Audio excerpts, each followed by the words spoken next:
আসসালামু আলাইকুম। বাঙালি রান্নাবান্নার আরও একটি নতুন পর্বে আপনাদের সবাইকে স্বাগত।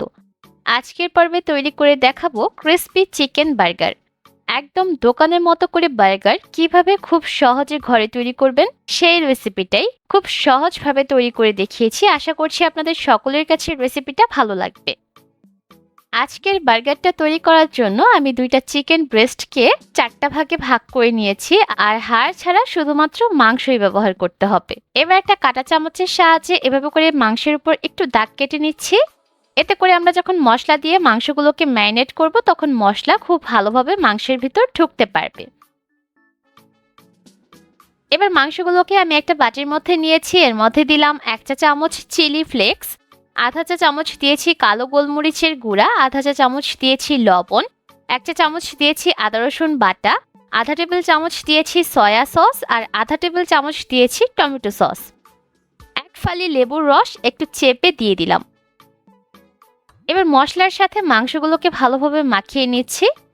ভালোভাবে মশলার সাথে মাংস মাখিয়ে নেওয়া হয়ে গেলে এবার এই মাংসগুলোকে আমি আধা ঘন্টার মতো একটা সাইডে ম্যারিনেট করে রেখে দিচ্ছি। এবার একটা বাটির মধ্যে আমি নিয়ে নিচ্ছি 1.5 কাপ পরিমাপে ময়দা। এর মধ্যে আমি দিয়ে দিলাম 1 চা চামচ লাল মরিচের গুঁড়া, সেই সাথে দিয়েছি 1/4 চা চামচ লবণ। এবার শুকনো উপকরণগুলোকে একসাথে ভালোভাবে মিশিয়ে নিচ্ছি।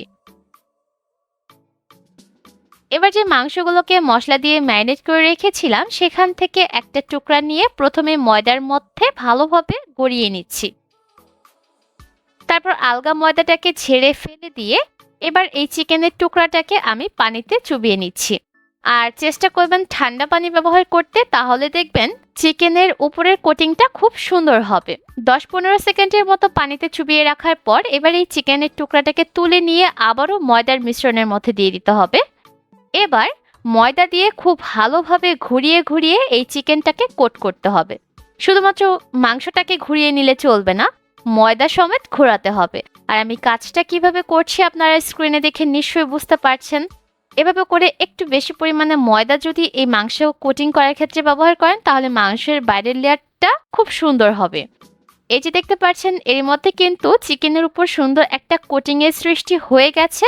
এবার আলগা ময়দাটাকে ঝেড়ে ফেলে দিয়ে এই চিকেনের টুকরাটাকে আমি একটা সাইডে রেখে দিচ্ছি। একইভাবে করে আমি সবগুলো চিকেনই এভাবে করে ময়দা দিয়ে কোট করে নিব। আমি যে পদ্ধতিটা দেখিয়েছি এই পদ্ধতিতে যদি চিকেনগুলোকে কোট করেন তাহলে এর বাইরের লেয়ারটা অনেকটা ক্রিস্পি হবে। সবগুলো চিকেনের টুকরাই যখন ময়দা দিয়ে কোট করা হয়ে যাবে তখন আমি এগুলোকে ভাজবো। ভাজার জন্য চুলায় পর্যাপ্ত পরিমাণ তেল আমি মিডিয়াম হাই হিটে গরম করে নিয়েছি। এবার একে একে চিকেনের টুকরাগুলো তেলে ছেড়ে দিলাম।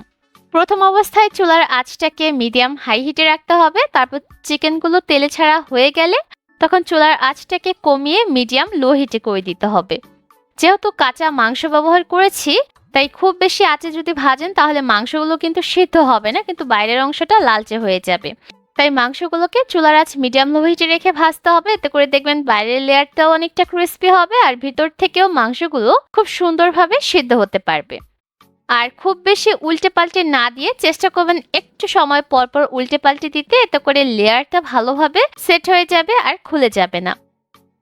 এর মধ্যে কিন্তু মাংসের মধ্যে সুন্দর একটা রঙও চলে এসেছে আর সেই সাথে মাংসগুলোও সেদ্ধ হয়ে গেছে। এবার এই মাংসগুলোকে চুলা থেকে নামিয়ে আমি একটা স্ট্রেনারের উপর নিয়ে নিব।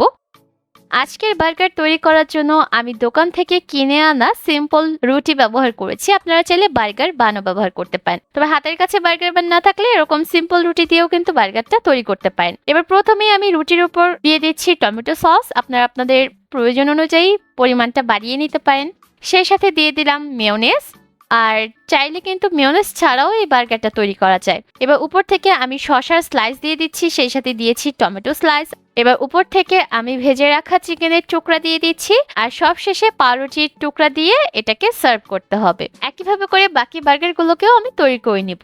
খুব সহজে ঘরে থাকা সাধারণ কিছু উপকরণ দিয়ে রেস্টুরেন্টের ক্রিসপি চিকেন বার্গারটা আপনারা ঘরেই তৈরি করতে পারবেন। আর এটা তৈরি করার পর খেতে এত বেশি টেস্টি হয় যে বাচ্চারা বুঝতে পারবে না এটা ঘরে তৈরি করা চিকেন বার্গার। আশা করছি আজকের রেসিপি আপনাদের কাছে ভালো লেগেছে। আজ তবে বিদায় নিচ্ছি। ভালো থাকবেন সবাই। আল্লাহ হাফেজ।